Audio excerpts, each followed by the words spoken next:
Well, the biggest focus for us is our nursery and landscaping business, but we like the garden, and we've set the garden up as a community service project, I guess you could say. We feel that there's a real value, and the people can have a choice of being able to buy something that's grown local and support that kind of a deal, and whereas anymore those are hard to find, you know. Yeah. And so we're not for a melon grower, we're not a big operator, but for Montana we are. Oh yeah. Yeah, just for what's here in Montana. Yeah. Do you guys find that folks are looking for local more these days? Yes. Oh yeah. Looking for local more. Also looking for local more at less. You know, it's a recession. And well, and that comes with experience too. You yeah, guys have been doing this for a while, so. The weather is always unpredictable. We had a really bad hailstorm last week that could have been really damaging here, but you can see we tent our rows. We're just taking some of those tents off now, and that tent saved us from the hail. It also saves us from the wind. The biggest issue here in the spring is the bad wind. The young melon crops would never take the wind if we didn't tent them. Oh yeah. Yeah, winds are strong without we get all 1 this month flat of land. complete insect-free growing. 1 month. 1 month because of the tent. There's very few bugs that'll get into our melons underneath the tent. A lot of them would come in over the top, and even the tomatoes. See that little flea beetle that gets on the tomatoes so bad. We tent them, and it's not on. It can't get in there, and so now we take the tent off, and those tomato plants are just gorgeous. And we didn't have any bugs, and the plants are just healthy and thriving. One issue we wish we could do without is the plastic mulch. Being sustainable, we don't feel that the plastic mulch is as sustainable as it would be if we didn't have it, you know. But yeah, we would not get our crop. Some years we get a frost the end of August. And if that were the case, without this mulch, we would never be able to get a harvest out of this field. If we got an early frost, that would pay for the crop. So. Right, because it would basically kill the root system. Yeah, well, it kills the top, and then the top kills the root system. Yeah. The frost gets the top. So we have to have about 7 strong weeks of harvest in order to make our fields pay.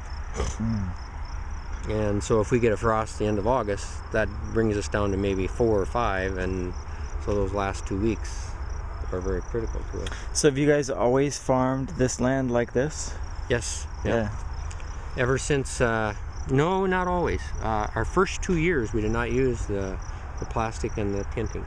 We did it by hand and just hold them. And see, we got guys now doing the handwork around the edges of the rows that we can't do with the machine. Too close with the machine and you just tear your plastic up. Right.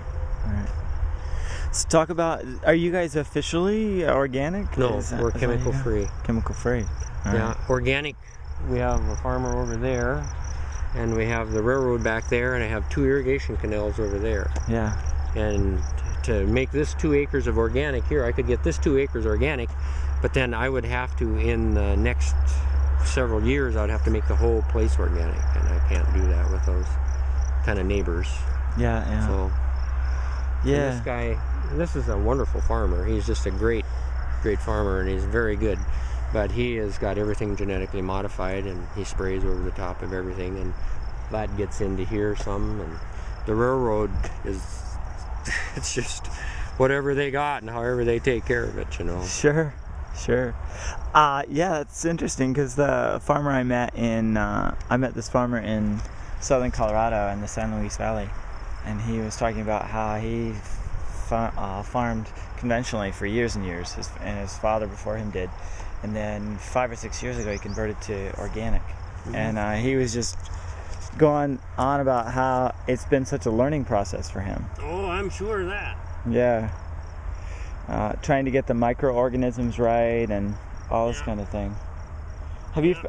Is there something similar here you guys have experienced, or how's it been with you guys? Well, when this had been conventionally farmed when we first started here, and continuously farmed, and so we put in our first crop, got it all clean, put in our first crop. It came up, turned white, and died.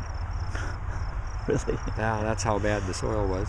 And it's so to try and get this to support growth without heavy artificial inputs. Sure. Like everybody else does. I mean, they get wonderful crops. It just didn't work. So we have our own compost operation, and we have our own green manure. We had this all set up into alfalfa. All these fields got set up into alfalfa for 2 years, and we mowed it. We just let it come up, and we'd mow it, and we'd leave it. We'd let it come up, we mowed it, and we left it. And then in those 2-year times, it created a terrific amount of natural organic matter. And then we plowed that under, and then we green manure with other crops as well as compost into it.